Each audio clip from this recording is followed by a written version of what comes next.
Vamos ter o tema, nesta manhã, petição inicial e a contestação no novo Código de Processo Civil. Estamos recebendo nessa manhã o doutor César Marcos Cloure, ilustre palestrante do nosso Departamento de Cultura e Eventos, advogado conselheiro seccional, que vem realizando um brilhante trabalho nessa gestão, na gestão anterior, na gestão do Durso. Então, já tem uma longa folha aí de serviços prestados à nossa OAB São Paulo. Professor emérito e ex-coordenador adjunto do curso de Direito da FMU, membro honorário da Academia Brasileira de Direito Processual Civil e membro efetivo também do Instituto dos Advogados de São Paulo, IASP. Professor, o senhor está com a palavra.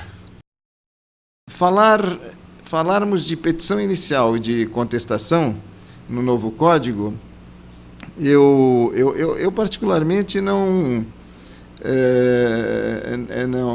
me sinto muito assim satisfeito com a questão de estar fazendo um data show, exibindo aqui num data show. Mas é necessário, até para que os colegas possam, muitos, evidentemente, que já visualizaram tudo, os artigos que tratam da petição inicial, que tratam da contestação, mas para que nós possamos, sim, enfocar cada uma dessas situações e particularidades, e o que foi mudado e o que não foi mudado.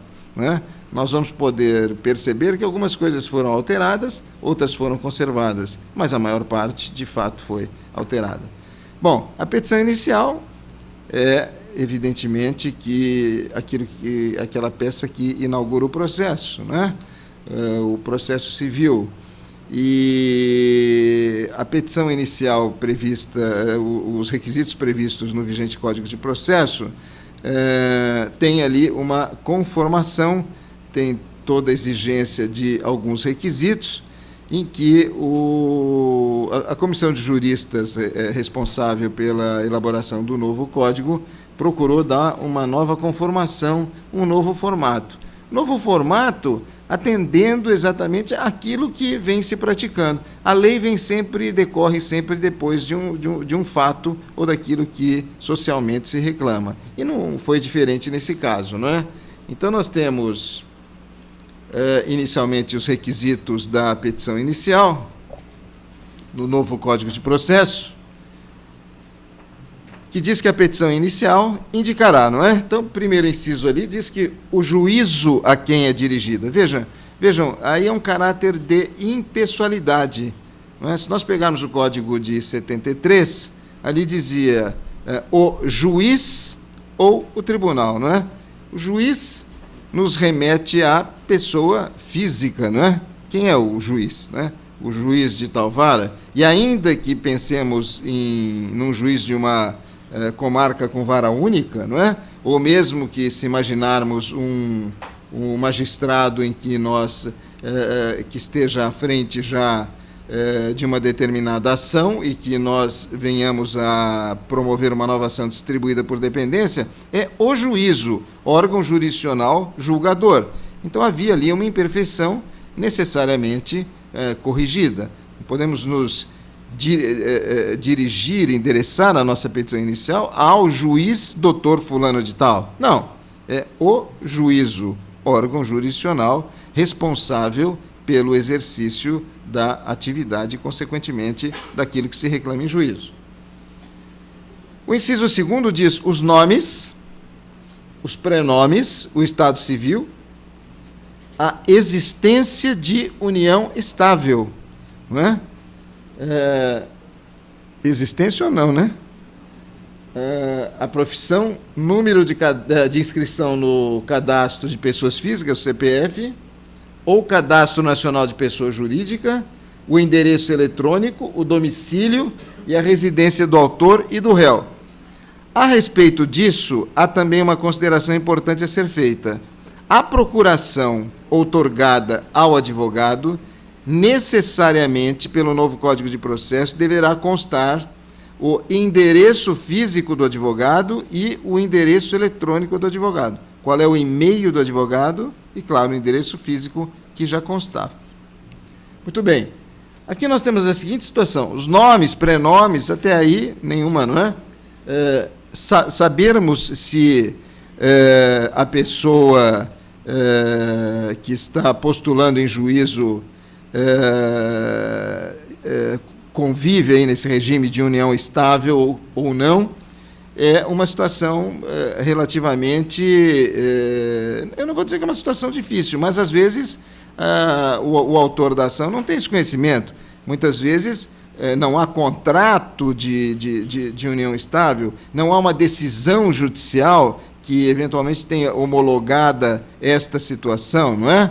Então, é uma situação aí que certamente os juízes não levarão tanto em consideração para efeitos de deferimento ou não da petição inicial quanto ao atendimento desse requisito. E outra coisa, essa questão também de endereço eletrônico do autor e do réu. Do autor, sim. Do réu, muitas vezes, o próprio autor pode desconhecer o e-mail ou o endereço eletrônico do réu. Mas aqui é uma situação que pode ser superada. E por que ela pode ser superada? Porque, normalmente, o réu, ao contestar a ação, ele certamente se autoqualificará, né? E, ao fazê-lo, deverá atender esses requisitos exigidos aí pelo novo Código de Processo. O inciso 3º mantém aquilo que está no artigo 282, né, o fato, aquela exposição, né, o fato quanto àquilo que nós entendemos como sendo de direito, né, o fato que envolve a questão de natureza subjetiva na sua exposição, e os fundamentos jurídicos, né, porque necessariamente o fato ou os fatos se conjugam com os fundamentos jurídicos, que é exatamente, ou que se referem exatamente ao que estamos judicialmente, ou que iremos judicialmente postular em juízo. Assim como no Código de 73, ainda vigente, é preciso ter em mente que o fundamento legal não há necessidade de ser indicado. Mas é evidente que se todos nós estamos peticionando, postulando a respeito de um determinado tema, é claro que nós vamos, pelo menos, indicar, ou devemos, pelo menos, indicar o fundamento legal que ampara a nossa pretensão, não é? O pedido com suas especificações, isso é importante, né? O pedido continua sendo o núcleo da petição inicial, consequentemente, o pedido com as suas especificações, e o Código desmembra aqui, né? Pelo nosso Código de Processo atual, diz lá, o pedido tem que ser certo ou determinado. Essa locução ou está mal empregada, né? Porque o pedido sempre tem que ser certo e determinado. E o Código aí trata de uma maneira separada. O pedido tem que ser certo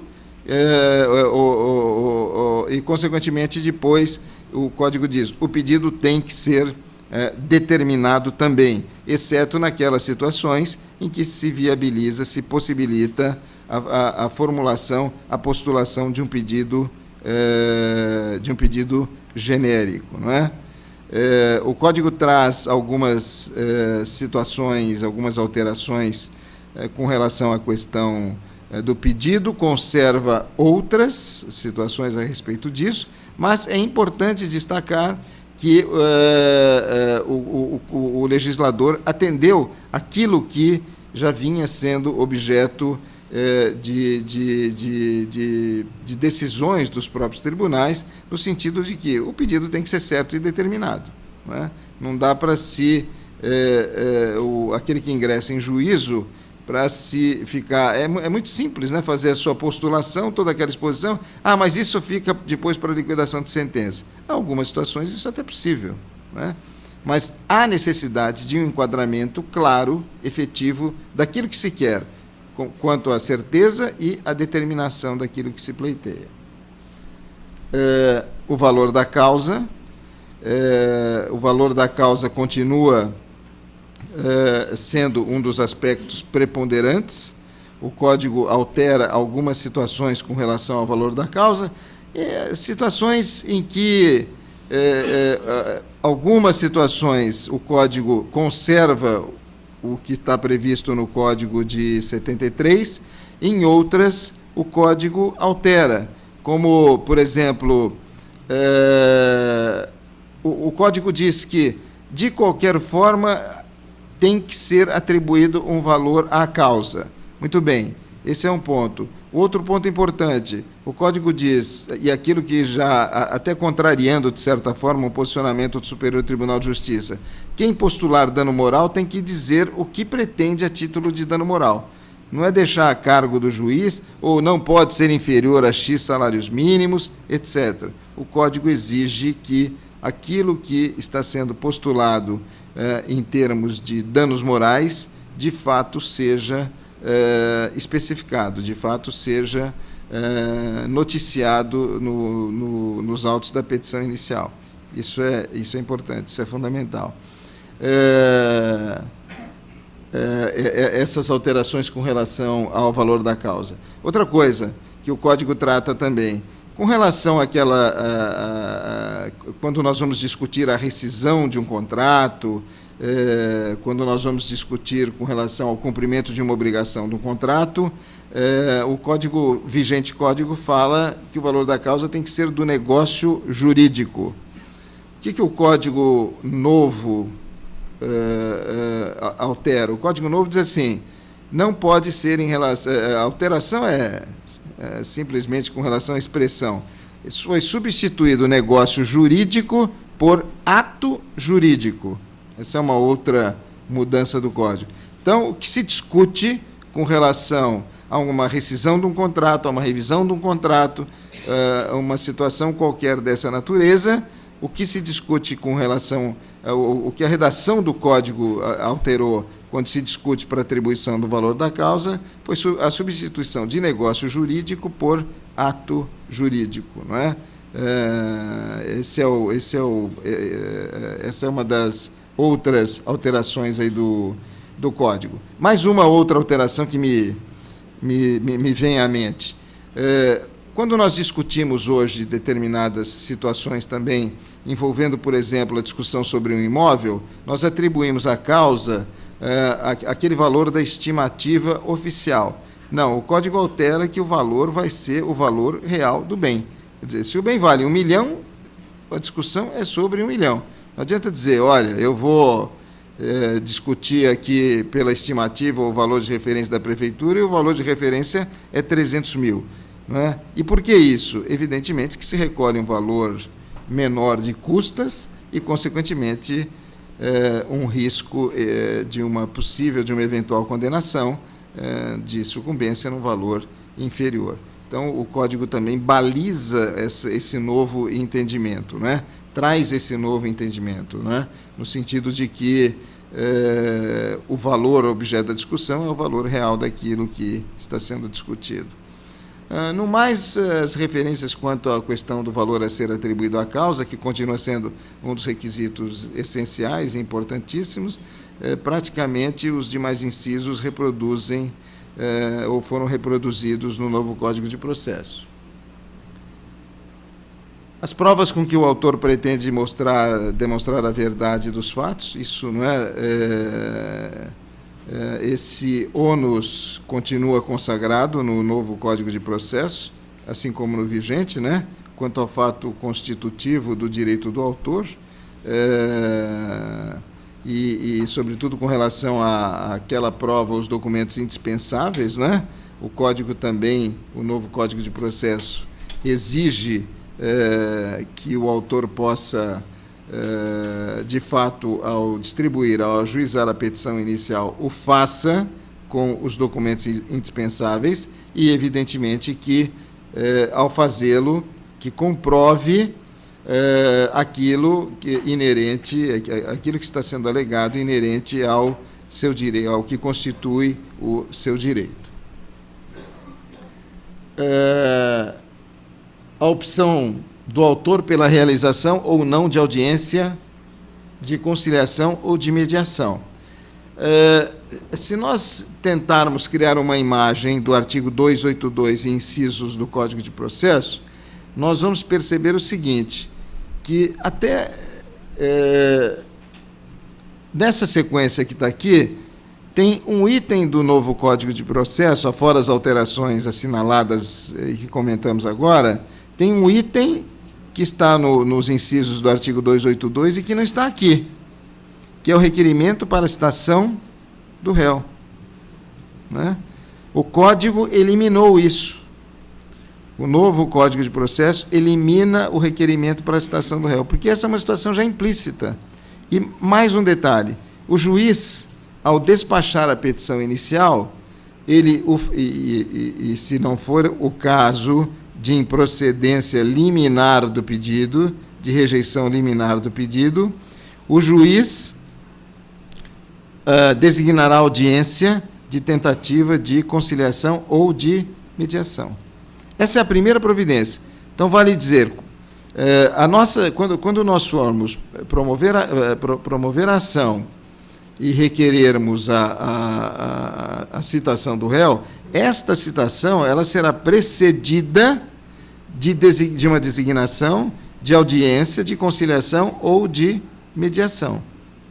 A partir da audiência frutífera ou infrutífera, e possivelmente, às vezes, com mais de uma sessão, é que passa a fluir o prazo para o oferecimento da contestação. Bom, em todos os casos, eu tenho que requerer ou manifestar o meu interesse na designação dessa audiência? Não. Eu posso manifestar o meu desinteresse. Eu posso dizer à Sua Excelência que várias e várias tentativas no sentido de acordar ou de transigir com a parte contrária foram levadas a efeito sem nenhum êxito e, consequentemente, eu posso manifestar o meu desinteresse. Muito bem, mas o réu pode ele insistir na realização dessa audiência de mediação. E aí o juiz terá que ouvir o autor. Por quê? O que o Código busca, diferentemente do vigente Código de Processo, é exatamente encurtar este caminho na solução do conflito. E de que maneira se faz isso? Não é? Eu não gosto de dizer por meios alternativos, eu prefiro dizer pelos meios equivalentes, que é a mediação, que é a conciliação, que o Código também fala em arbitragem, mas a arbitragem é um instituto à parte, não é? Não se trata bem de um meio. É alternativo em relação à função estatal, à função jurisdicional, não é? Mas, enfim, e por que isso? Porque o que o Código visa é exatamente o que está na principiologia do Código, a autocomposição. Mas é preciso que todos nós tenhamos em mente que a realização dessas audiências de mediação e de conciliação não tem nenhuma... não seguirão nenhum modelo desses que vêm sendo praticados hoje. Né? Então, o juiz marca lá a audiência, nós vamos lá até aquela sala da audiência, olha, tem acordo, não tem acordo, etc. Então, lavra-se aquele termo e ponto final. Não. Serão mediadores e conciliadores, e temos agora, sancionada agora em dezembro, a nova lei de mediação, qualificados, que vão integrar um cadastro do Conselho Nacional de Justiça e dos tribunais de justiça estaduais e dos tribunais regionais federais, para que possam realmente exercer esta função, para que possam realmente exercer esta atribuição. E serão conciliadores e mediadores com conhecimento próprio, com conhecimento específico daquilo que está sendo discutido. Tanto isso é fato que vamos imaginar uma situação vinculada a um incidente de demandas repetitivas, em que já há um posicionamento do tribunal. O conciliador, naquele momento, ele pode chegar na primeira audiência de conciliação e dizer para o advogado do autor: olha, eu sugiro que o senhor desista da ação, porque já há um pronunciamento judicial a esse respeito e a sua tese é uma tese vencida. E se ele o fizer, ou seja, se acatar, se recepcionar essa orientação, ficará ele, autor, livre do pagamento dos honorários de sucumbência e de custas processuais. Então, não será mais este conciliador simplesmente no sentido: olha, é possível, tem acordo, não tem acordo, será que nós vamos conseguir chegar sem nenhum desmerecimento com relação a todos os profissionais que todos os dias estão aí tentando levar a bom termo e diminuir este número expressivo de milhões de processos que tramitam aí no nosso país, não é? Está mais do que provado de que este modelo inerente à autorresolução ética de conflitos pode sim ser resolvido. Mais um detalhe fundamental quando nós falamos em petição inicial. O Código trata da desconsideração da personalidade jurídica. Aquilo que já vem sendo praticado, mas não está inserido no vigente Código de Processo, o Código trouxe um capítulo à parte para tratar com relação ao incidente da desconsideração. Então, eu não preciso promover a ação, depois citar a parte contrária, depois aguardar todo um posicionamento jurisdicional no sentido de que a parte não tem bens ou que não tem como responder, e a partir daí, então, eu requerer a desconsideração da personalidade jurídica. Não, eu posso fazê-lo também, embora não conste deste rol aqui, na própria petição inicial. Então, eu desconsidero, requeiro ao juiz a desconsideração da personalidade jurídica e já indico o sócio ou sócios da empresa, que vão figurar na polaridade passiva da ação. Nós vamos ter uma intervenção de terceiro.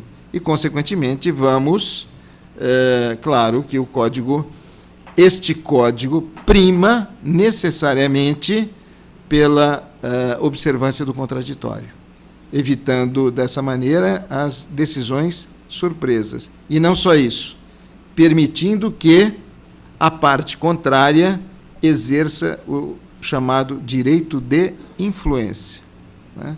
São 3 hipóteses em que o juiz decidirá liminarmente, né? Mas isso falaremos depois. A opção pelo autor. Aí o parágrafo 1º diz o seguinte: caso não disponha das informações previstas no inciso 2º, não é? Quais são as informações previstas no inciso 2º? Os nomes, nome pelo menos tem que ter, né? Nome, endereço, etc., né? Agora, muitas vezes o autor pode não saber se existe união estável, o número do CPF, o e-mail, não é?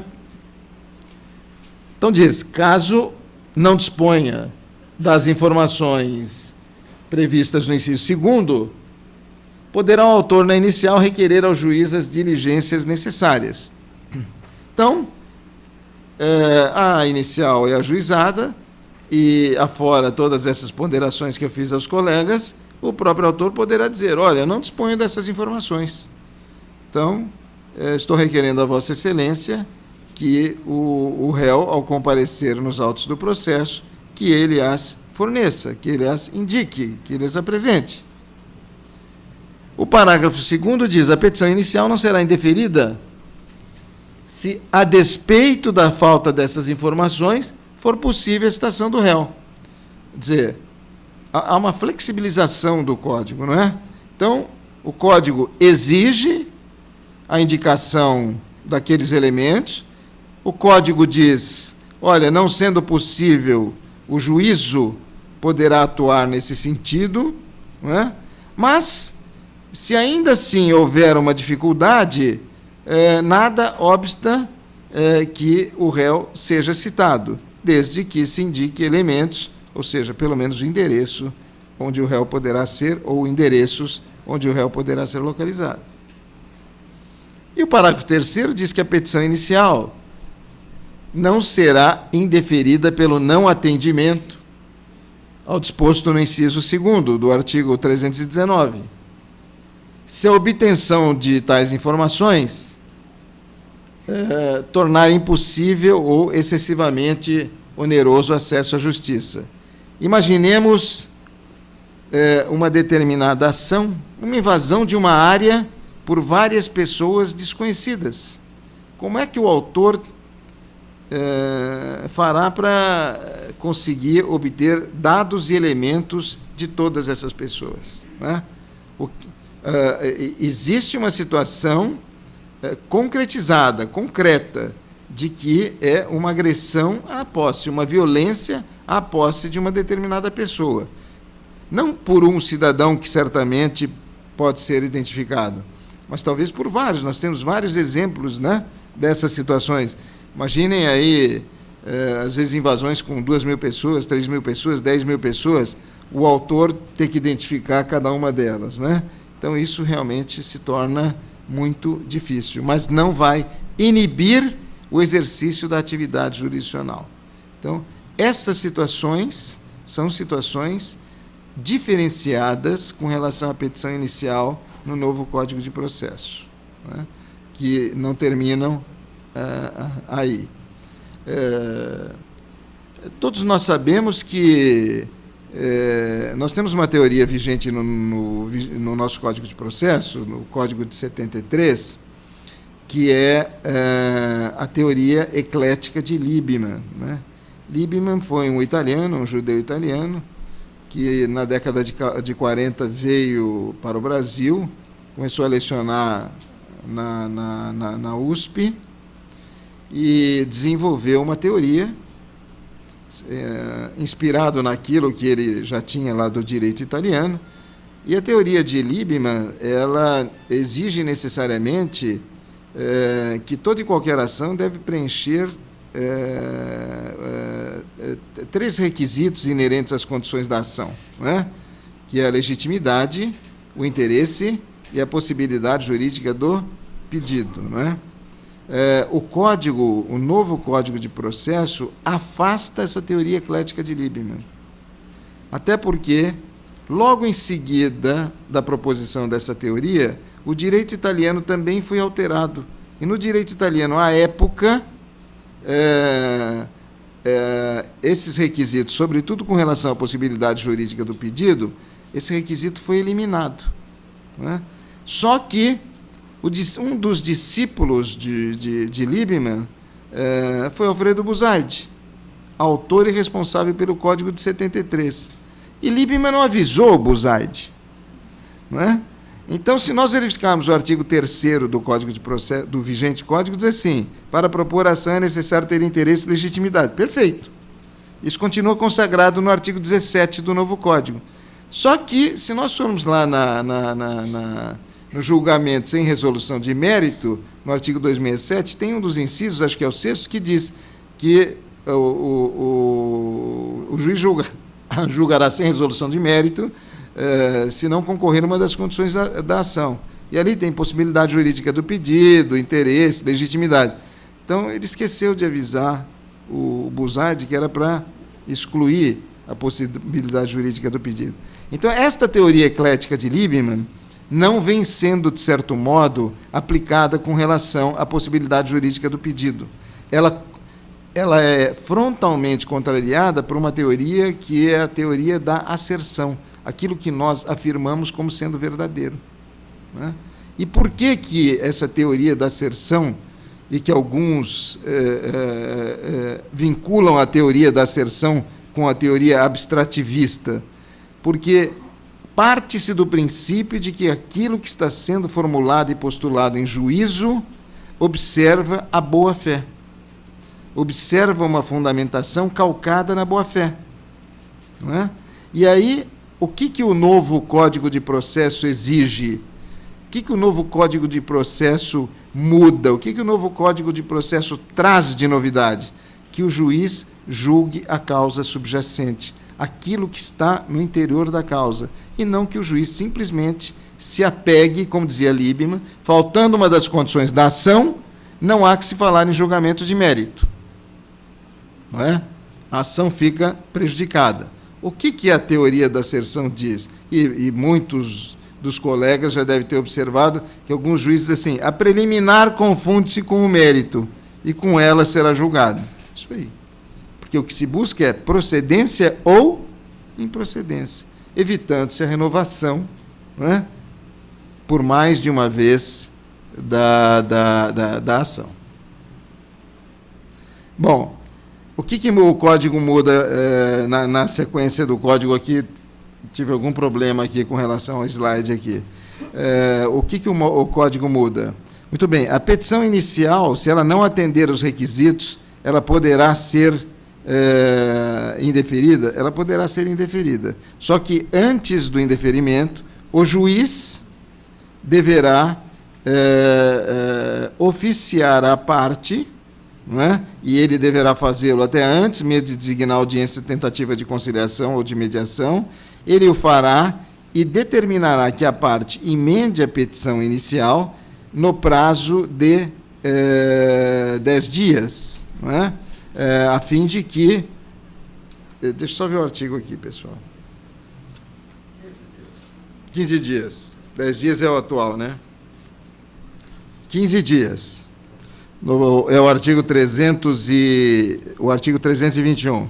No prazo de 15 dias. Qual é a alteração que nós temos aí em relação a isso? O prazo passou de 10 para 15 e, mais do que isso, o juiz deverá indicar, não é?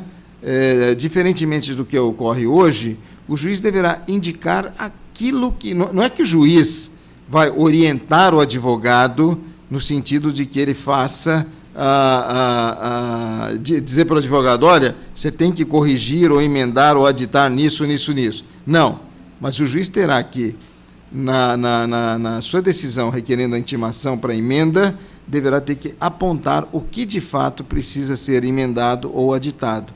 Em que sentido isso figura, não é? Diferentemente do que ocorre hoje, que emende a petição inicial no prazo de 10 dias sob pena de indeferimento. Não é assim que a situação funciona, não é? O juiz deverá indicar por várias razões. Primeiro, a primeira razão, pelo princípio da cooperação e da colaboração, prevista no artigo 6º do Código de Processo, do novo Código de Processo. Segundo, porque todas as decisões proferidas pelo novo Código de Processo necessariamente serão fundamentadas, não é? Com base no artigo 10 e com base no artigo 93, inciso 9 da Constituição Federal. Então, isso é essencial. Ou seja, toda a decisão de um juiz, no caso de necessariamente tiver que a petição inicial ser aditada, emendada, etc., o juiz deverá indicar aquilo que realmente entende como necessário para o esclarecimento e fundamentar isso, né? Alguns dizem que esta decisão é uma decisão irrecorrível, né? Embora seja uma decisão interlocutória, uma decisão irrecorrível, mas esta decisão não está prevista no rol dos incisos do artigo 1015, que trata do agravo de instrumento, né? E se o autor não cumprir essa exigência, o juiz indeferirá a petição inicial. Claro que, ao fazê-lo, o juiz estará proferindo uma sentença, né? Consequentemente, aí o recurso é o recurso de apelação. Vocês me perdoem aí que o meu slide ficou aí...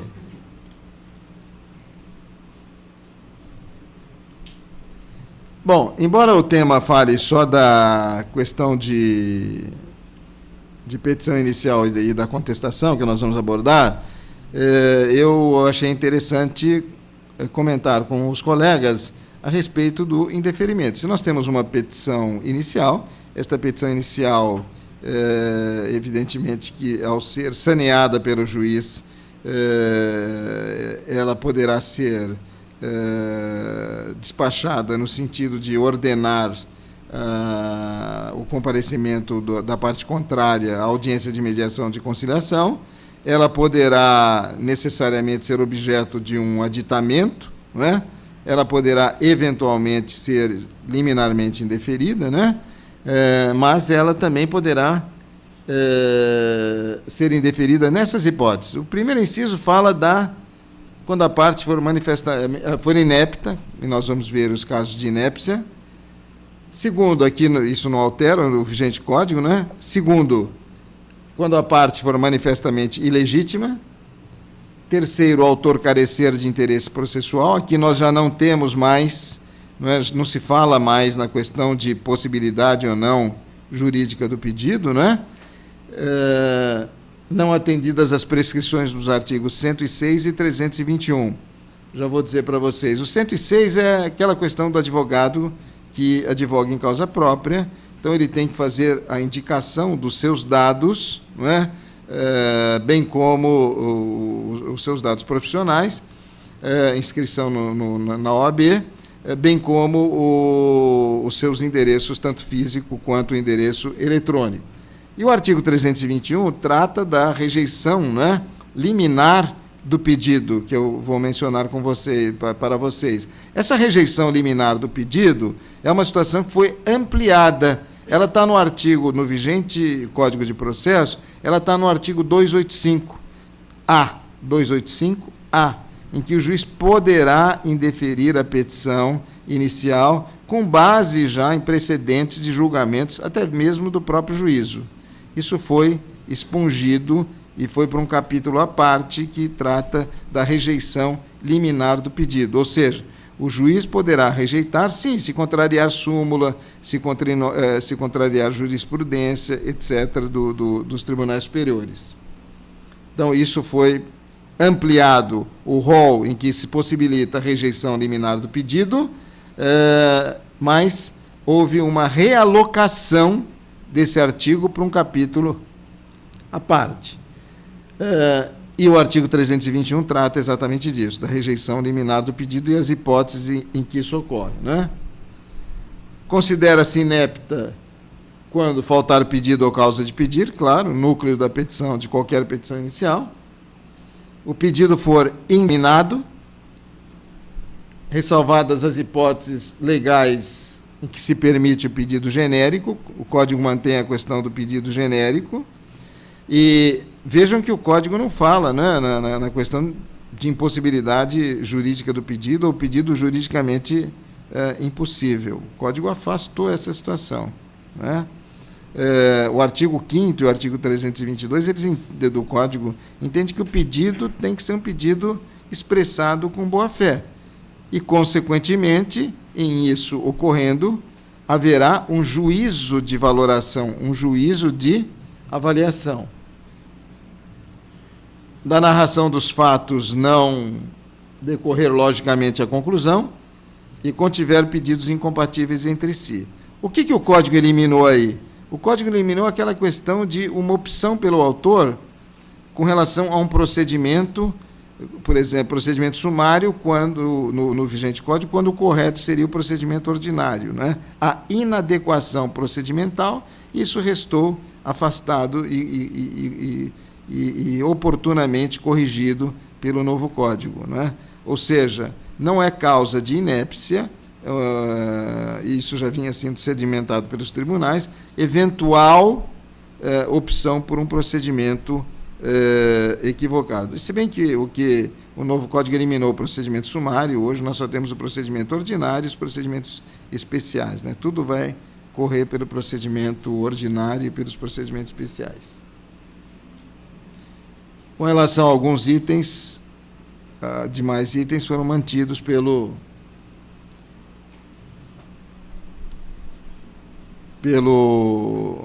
Código de Processo. O parágrafo 2º diz: nas ações que tenham por objeto a revisão de cobrança, a revisão de obrigação decorrente de empréstimo, de financiamento ou de alienação de bens, o autor terá, sob pena de inépcia, discriminar na inicial, dentre as obrigações, contratuais aquelas que pretende controverter, além de quantificar o valor incontroverso do débito.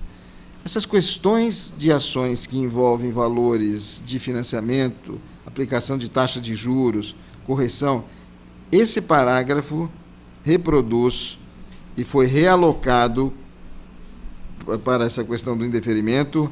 Este parágrafo reproduz o artigo 285B, B de bola, do vigente Código de Processo. Né? Ou seja, é preciso que se aponte aquilo que está sendo objeto de controvérsia, aquilo que é controvertido. Ou seja, aquele valor ou a incidência de determinado índice que é objeto de uma controvérsia. O que não for controvertido terá que ser pago no tempo e modo contratados. Isso aí. E isso decorre de onde? De que situação? Não é? Muito antes dessa de serem introduzidos tanto o artigo 285A como 285B, que estamos falando agora, discutia-se um contrato ou aplicação de um índice. Não é? Muitas vezes promovia-se uma determinada ação declaratória para que se interpretasse uma cláusula contratual atinente à aplicação ou não daquele coeficiente ou daquele indexador. Bom, nesse período, para que o autor também não incorresse em mora, o que se fazia? Distribuía-se uma ação de consignação, não é? Pagando aquilo, depositando aquilo que se entendia como sendo incontroverso.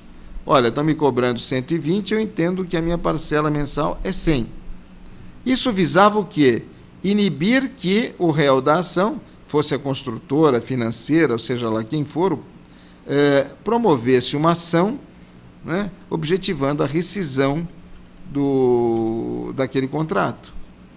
Então, criava-se essa ação de rescisão distribuída por dependência, então criava-se realmente uma situação em que o autor da ação promovia uma ação visando obter uma sentença que declarasse o que era ou o que não era com relação àquele índice, que ao mesmo tempo se permitisse não ser constituída em mora, e a parte contrária, então, promovia uma ação visando a rescisão do contrato por inadimplemento. Quer dizer, era uma situação realmente bastante crítica, bastante difícil, em que ficava esses processos todos conexos e reunidos para que o juiz, ao longo do tempo, proferisse uma sentença. Não é? E, proferida a sentença, depois se levantar aquele valor que está depositado, continuar se discutindo possível diferença ou não, etc, etc. Muito bem. O Código alterou isso, né, e já no Código de 73. Aquilo que é incontroverso continua sendo pago. O que eu discuto? Eu discuto o que está sendo objeto de uma controvérsia. Ponto final, é isso daí. Não é? Muito mais prático, muito mais simples. Aliás, o objetivo do Código é a simplificação mesmo, não é? É criar uma otimização. Indeferida inicial, o autor poderá apelar facultado ao juiz o prazo de 5 dias. Os prazos foram alterados. Nós tínhamos o prazo, e temos o prazo do vigente Código de Processo, de 48 horas. Não é? Os prazos, de um modo geral, no novo Código de Processo, eles foram ampliados. Não é? O juiz tem 10 dias para proferir a sentença, o Código passou a adotar 30 dias. Muita gente vai dizer assim, mas, puxa, triplicou, é para o juiz não dizer que ele estava sobrecarregado, por isso que ele não decidiu antes, que 10 dias é um prazo exíguo. Então, já amplia-se tudo, não é? Se não houver a retratação, o juiz mandará citar o réu para que o réu ofereça as contrarrazões. Né? Vejam, o réu não está sendo citado para responder ou para comparecer à audiência de conciliação de mediação. O réu será citado para integrar o processo e, em observância ao princípio do contraditório, oferecer contra-razões de apelação.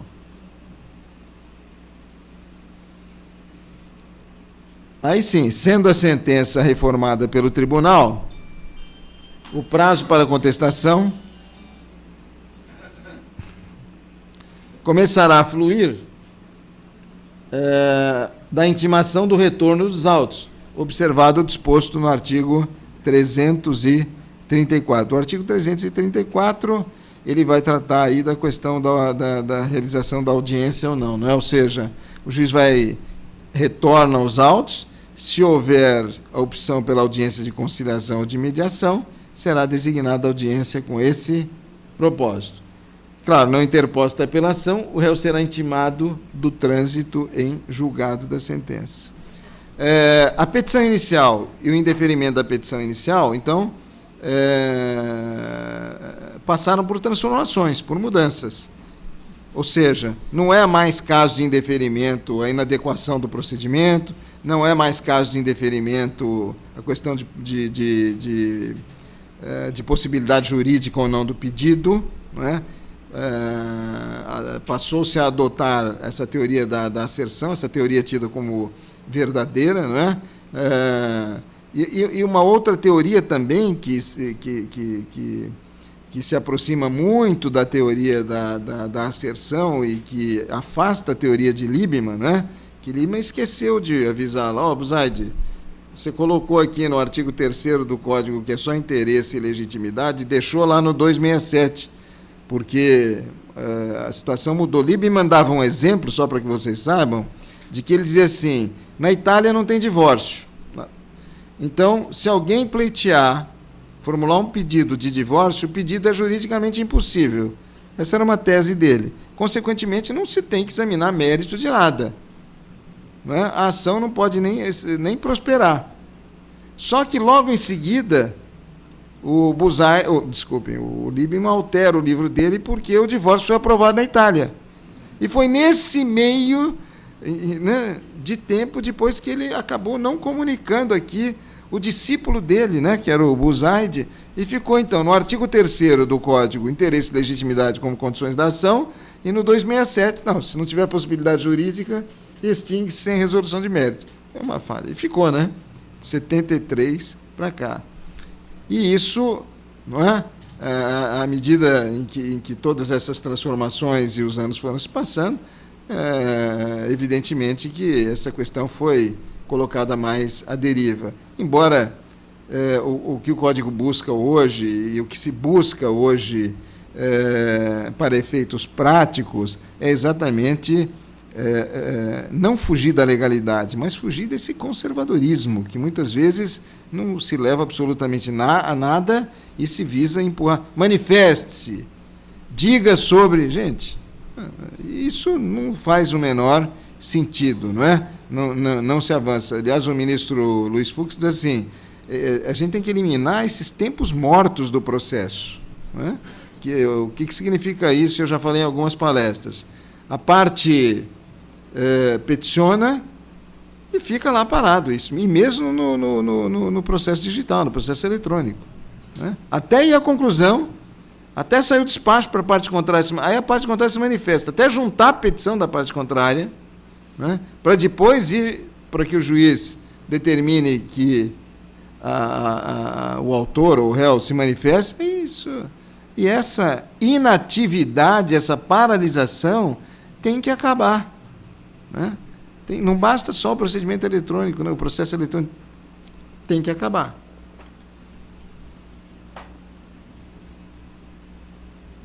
Bom, contestação. Contestação está dentro do capítulo aí da resposta do réu, né? Contestação. O réu poderá oferecer contestação, aqui não mudou nada, né? No prazo de 15 dias. E aqui a alteração que teve é o início da contagem do prazo, não é? Da audiência de conciliação ou da última sessão. Normalmente, entre uma sessão e outra, não pode se superar aí um prazo de 60 dias. quando qualquer da parte não comparecer, ou comparecendo não houver autocomposição, né? Ou seja, não se chegar aí a bom termo. Há um detalhe importante que eu quero mencionar para vocês, que está um pouquinho fora aqui do tema, mas está fora e está dentro do tema, que é o seguinte: o Código prevê uma situação em que permite que as partes criem uma cronologia para a prática dos atos. Então, distribuída a ação, oferecida a contestação, as partes poderão apresentar ao juiz, mais ou menos seguindo um critério, um balizamento do que é arbitragem, dizendo o seguinte: olha, excelência, nós deliberamos e estamos apresentando aqui um cronograma, não é, que nós gostaríamos que Vossa Excelência observasse para a prática dos atos. Ao invés da réplica ser em 10 dias, nós queremos 20 dias.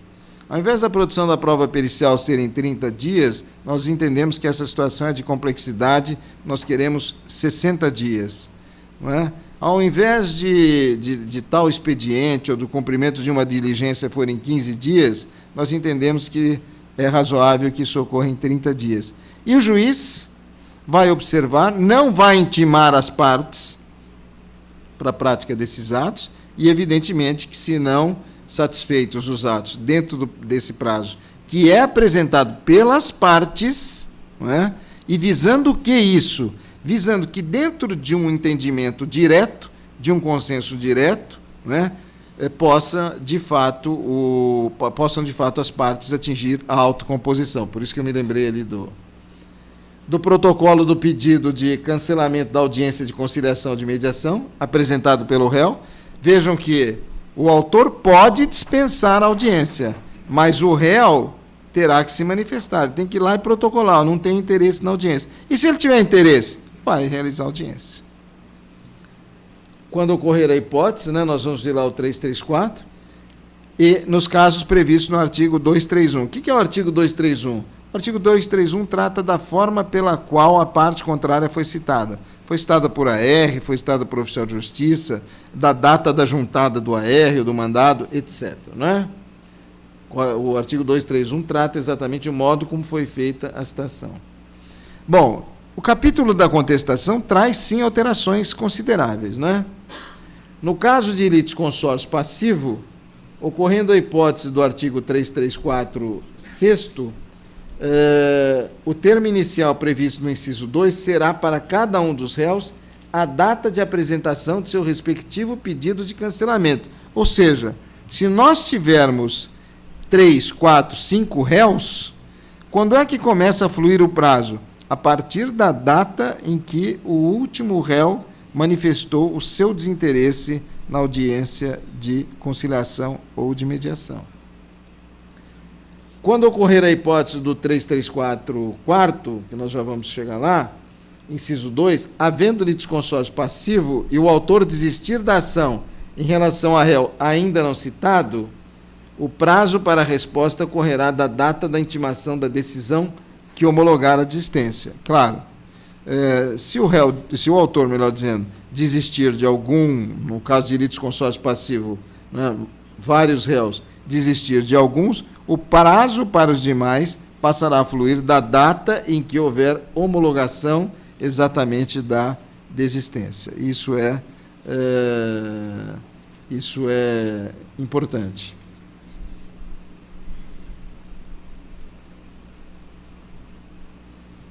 Incumbe ao réu alegar na contestação.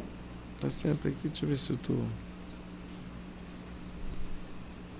Toda a matéria de defesa, expondo as razões de fato e de direito com que impugna o pedido do autor, especificando as provas. Perfeito. Né? Isso reproduz o nosso Código de Processo. Se o autor tem que, com relação ao fato constitutivo, o réu com relação ao fato extintivo, modificativo ou impeditivo. Aqui tem uma situação importante que vocês vão poder observar agora na contestação. O que fez o legislador? O legislador eliminou ou concentrou uma série de atos, todos eles dentro da própria contestação. E nós vamos ver isso agora. O que nós temos hoje? Então, nós temos, o réu pode contestar? Pode. Pode reconvir? Pode. Pode oferecer exceção de incompetência, impedimento, suspeição? Pode. Pode impugnar o valor da causa? Pode. Pode criar um incidente de gratuidade? Pode. Pode oferecer ação declaratória incidental? Promover ação? Pode. Bom, o que fez? São vários incidentes, todos eles autuados em apenso e em autos apartados. Né? O que o legislador pensou? Não. Essa situação é preciso ser concentrada. Né? Então, vejam. Existência e nulidade, nenhuma novidade. Incompetência absoluta e relativa. Pelo vigente Código, somente a incompetência absoluta é passível de preliminar. A incompetência relativa, não é, no vigente Código, tem que ser objeto de exceção. Pelo vigente Código, a incompetência absoluta ou a relativa pode ser tratado como preliminar da contestação. Assim como incorreção do valor da causa, o valor a ser atribuído à causa.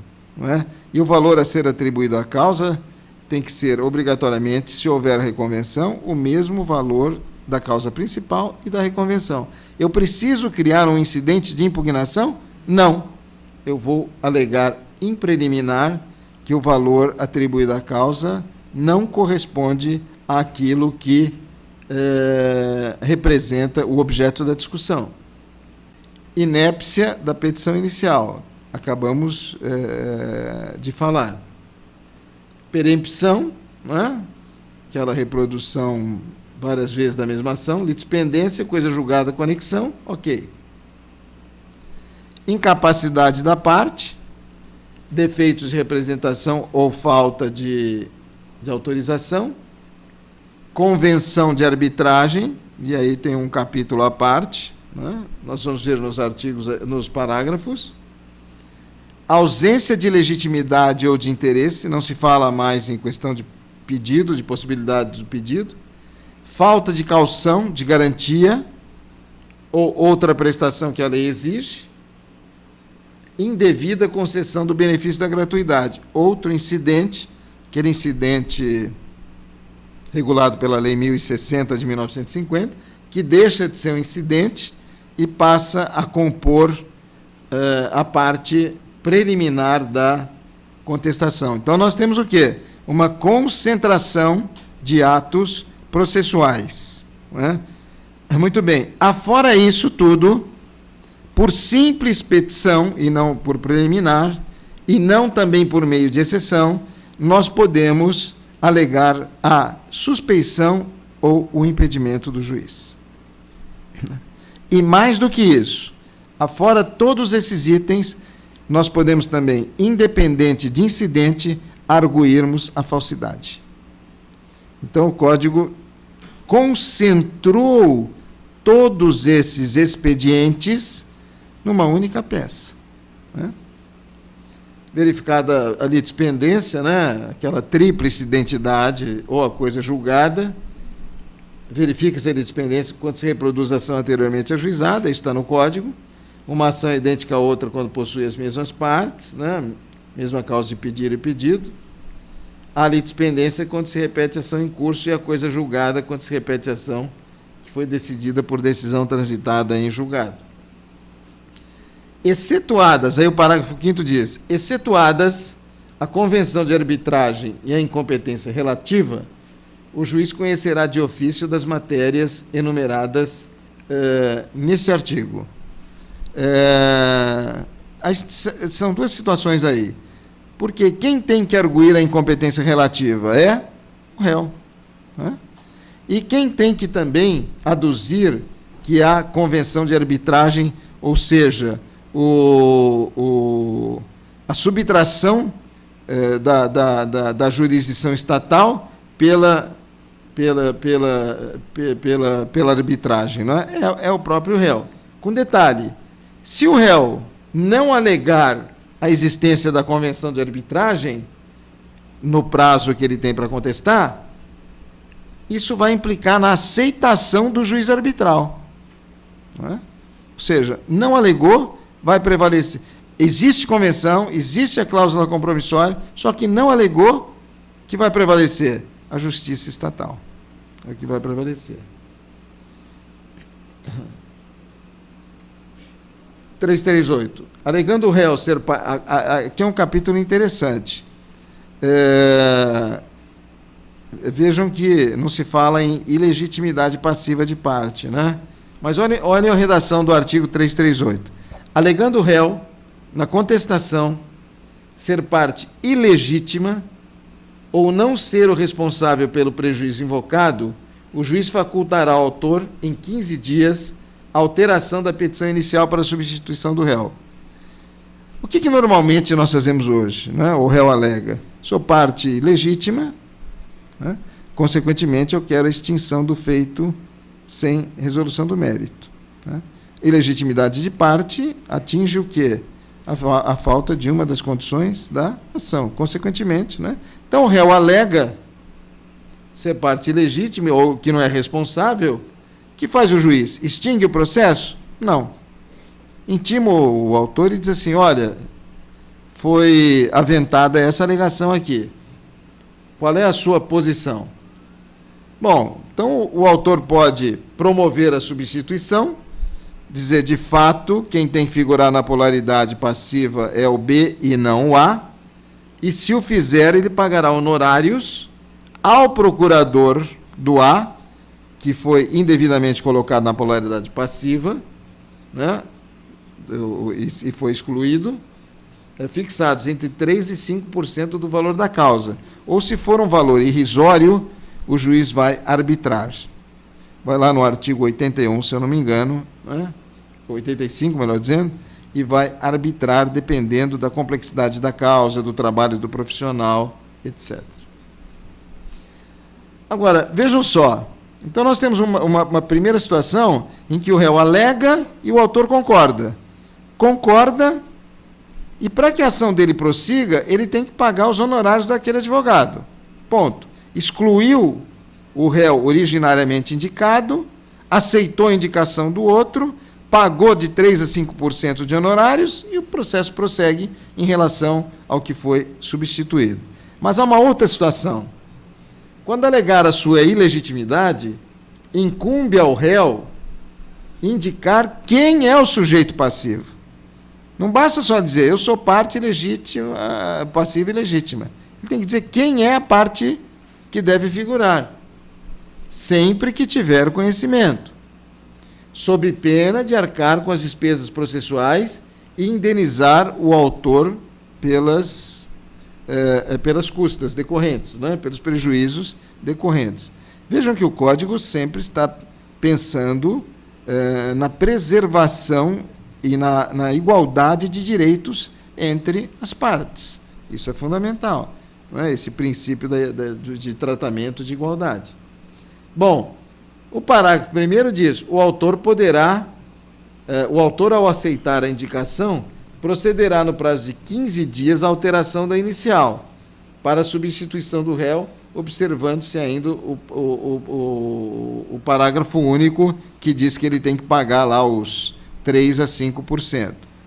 Perfeito? Muito bem. Então, ele tem lá 15 dias, ele altera, até acho que é um prazo até extenso, mas tudo bem, ele altera. Mas no prazo de 15 dias, o autor pode optar por alterar a petição inicial para incluir quem foi indicado pelo réu como litisconsorte passivo, mas mantém o réu originário.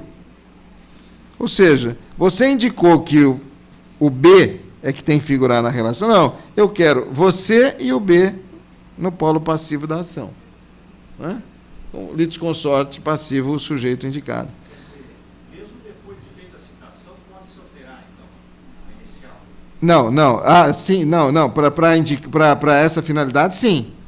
Para essa finalidade, sim. Tá? Para essa finalidade é uma inovação. Qual foi a ideia do legislador aqui? A ideia do legislador foi a seguinte: vamos eliminar a figura da nomeação à autoria. O réu alega, sou parte legítima e a parte que tem que figurar é tal pessoa. O autor recepciona isso, diz perfeito. Então, eu altero a petição inicial e passo a constar o B e não mais você A. E pago de 3% a 5% do valor de honorários. Ou faz o contrário. o autor da ação diz assim: não, eu estou entendendo que não só você deve figurar na polaridade passiva, você A, mas você B também, o sujeito que você indicou também tem que figurar na polaridade passiva. Né? É uma faculdade que o autor tem. Com isso se eliminou a nomeação à autoria e, consequentemente, a alegação, entre aspas, né, ou a extinção do processo por alegação de legitimidade passiva de parte. O que fez o legislador? Olha, ele está alegando que é parte legítima e que a parte legítima é tal pessoa. Você quer corrigir a inicial para a gente prosseguir com o processo com relação a que ele indicou? Não, eu posso concordar, claro. Como eu posso não concordar, ou como eu posso também dizer, não, eu não só quero que o réu inicialmente indicado figure na polaridade passiva, como também quem ele indicou para ser substituído é que figure na polaridade passiva juntamente com ele. Essa é uma inovação do Código.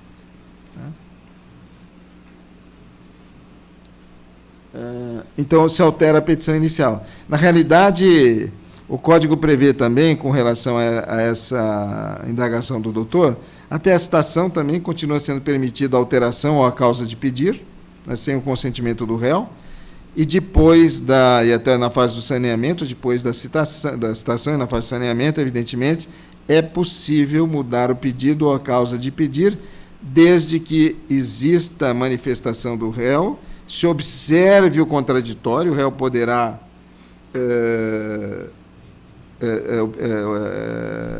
o réu poderá, evidentemente, exercer o contraditório, e, mais do que isso, considerando a alteração que o réu, nessa segunda hipótese, consentiu, ele poderá requerer a produção de prova suplementar. Tudo observado o princípio do contraditório. Tá?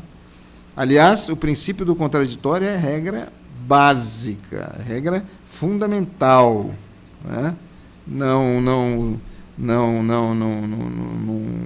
O Código, assim, expungiu de vez toda e qualquer decisão, a não ser as decisões na tutela provisória, seja ela de urgência ou da evidência, e em alguns outros casos, o deferimento sem ouvir a parte contrária, para evitar as chamadas decisões surpresas. Deixa eu ver, eu recebi um recado aqui, deixa eu ver o que é. Ok. É o seguinte, as perguntas para o final, porque nós estamos sendo gravados pelo YouTube, e só para não haver interrupção, então no final eu abro as perguntas, ok?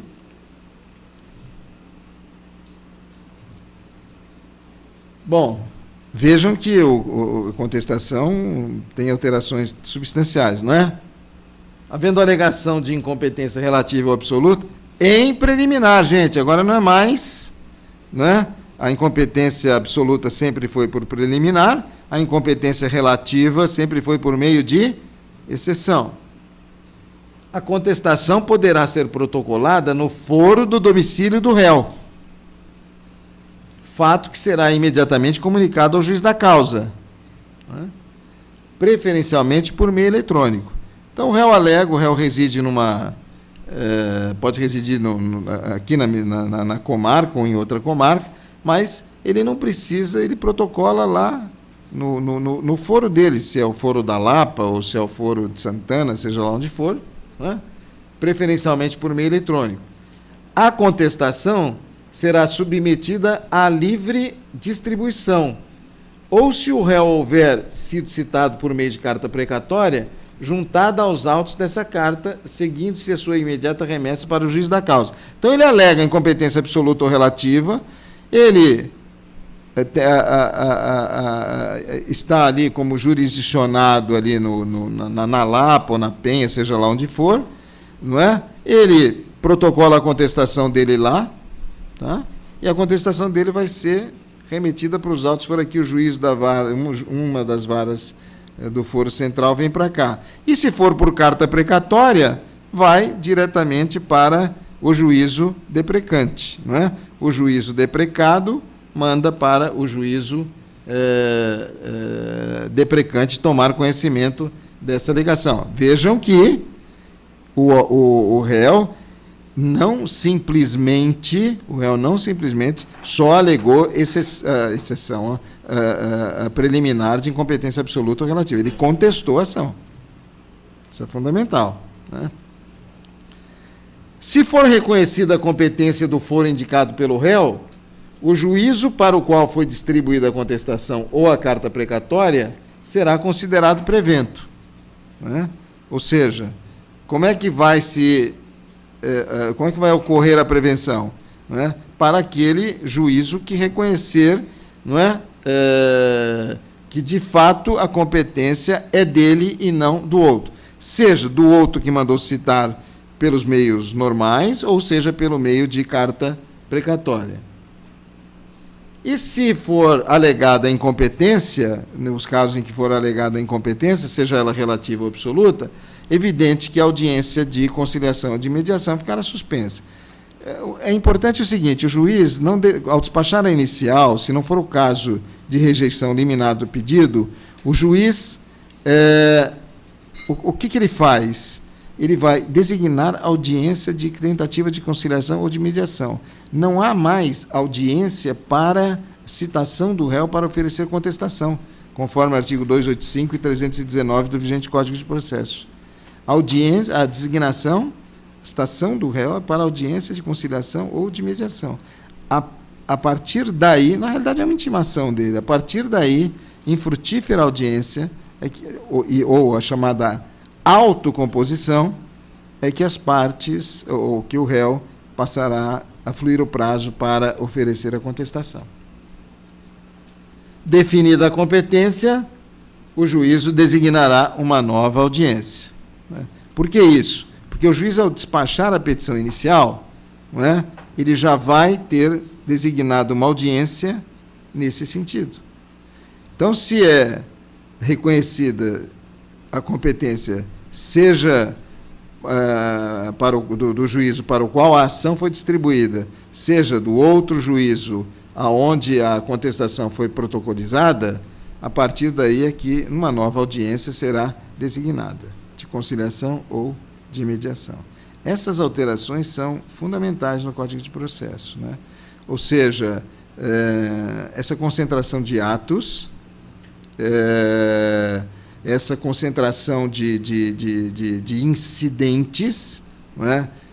O Código não fala aqui, mas eu até mencionei para vocês que até a própria arguição do incidente, do tido como incidente de falsidade, pode ser alegado como preliminar, né? Nós não temos mais exceção de suspeição e de impedimento, é uma simples petição, e todos os demais atos serão, todos eles, inseridos na própria contestação.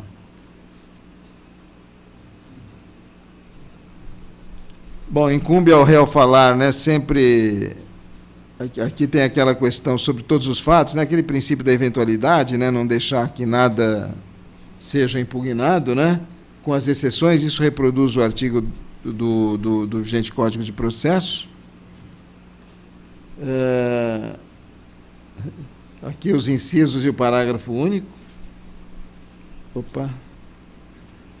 Depois da contestação, só é lícito ao réu deduzir novas alegações quanto a relativos a direitos ou fatos supervenientes, competir ao juiz conhecer delas de ofício, ou por expressa autorização legal puderem ser formuladas em qualquer tempo ou grau de jurisdição, de novo, sempre observado o contraditório, não é? Sempre observado o contraditório. Eu aproveitei, tem tempo, hein? Tem tempo. Eu aproveitei, já que nós estamos falando de inicial, contestação, indeferimento, contestação, eu trouxe aqui para vocês a reconvenção. A reconvenção, ela também não será mais uma peça apartada, embora autuada nos próprios autos, né? Ela vai ser expressada dentro da própria contestação. Nós não temos hoje no procedimento sumário tal pedido contraposto? É mais ou menos isso, né? Então, na contestação é lícito ao réu promover reconvenção, e vocês vão ver aqui que a reconvenção teve uma ampliação da sua finalidade, conexa com a ação principal ou com o fundamento da defesa. Proposta a reconvenção, até aqui tudo bem. Será intimada a pessoa do seu advogado, o réu, o autor, para apresentar resposta, que é a contestação, no prazo de 15 dias. A desistência da ação ou ocorrência de causa extintiva que impeça o exame do mérito não obsta ao prosseguimento do processo quanto à reconvenção. Quer dizer, se o autor desistir da ação principal, nada obsta que a reconvenção prossiga, até porque os autores e os próprios integrantes da Comissão de Juristas continuam entendendo que a reconvenção, né, é aquela velha definição de ação do autor, do réu contra o autor no mesmo processo, né, de João Monteiro. Só que aí o Código traz aí algumas inovações, né? O Código ampliou tanto a legitimidade ativa quanto a legitimidade passiva. Parágrafo 3º. A reconvenção pode ser proposta contra o autor e contra terceiro, né? O autor promove a ação, mas tem um outro que deve figurar. É uma ação, não é? Conexa com a ação principal. Nada impede, nada obsta que eu promova a ação contra o autor e também contra terceiro. O que o Código fez? Ampliou a legitimidade passiva.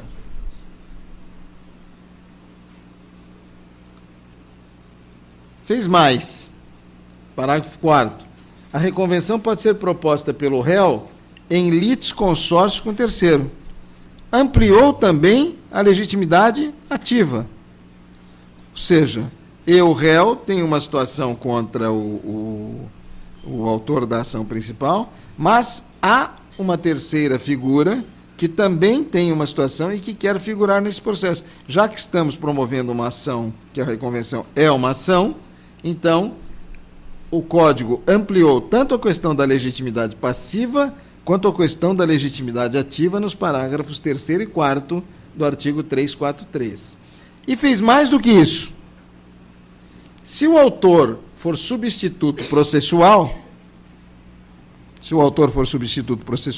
porque ninguém é dado pleitear em nome alheio. Está no artigo 6º do nosso vigente Código de Processo e 18 no novo Código de Processo. Não é? O reconvinte, quer dizer, o autor da reconvenção, deverá afirmar ser titular do direito em face do substituído. O que significa isso? Eu sou reconvinte, não é? Eu tenho que afirmar que eu sou titular do direito contra aquele sujeito que foi substituído pelo outro. Isso é importante. Vejam bem essa redação. Se o autor for substituto processual, o autor da ação, objeto da contestação e da reconvenção, ele está substituindo alguém. O reconvinte deverá afirmar ser titular do direito em face de quem ele substituiu, ou seja, aquele que originariamente deveria figurar na ação. E a reconvenção deverá ser proposta em face do autor, ou seja, daquele que foi substituído e de quem o substituiu. Isso é uma situação que precisa ser muito bem... Então, A é substituído por B.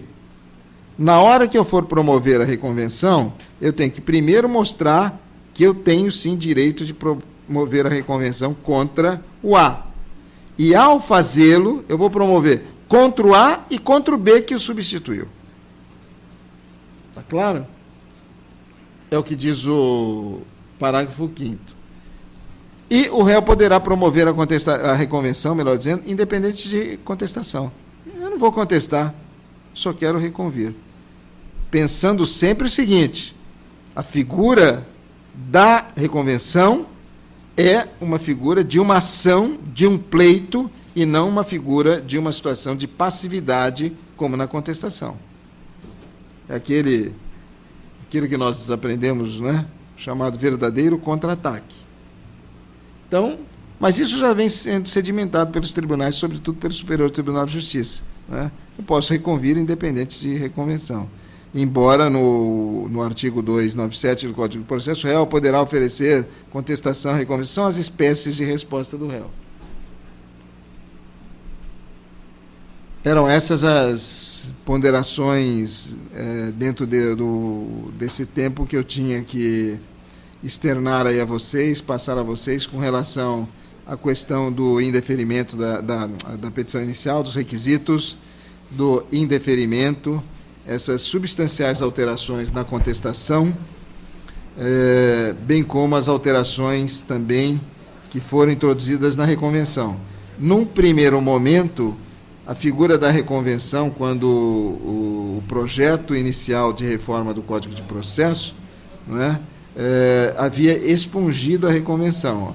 A reconvenção voltou a integrar o novo Código de Processo, mas dentro desse formato, dentro dessas suas dessas observações que foram aí externadas a vocês. Eu agradeço ao nosso diretor, Dr. Humberto Luiz Borges Durso, ao nosso presidente Marcos da Costa, a oportunidade de um sábado pela manhã, um sábado tão bonito, né? Com uma plateia tão seleta. Muito obrigado pela presença.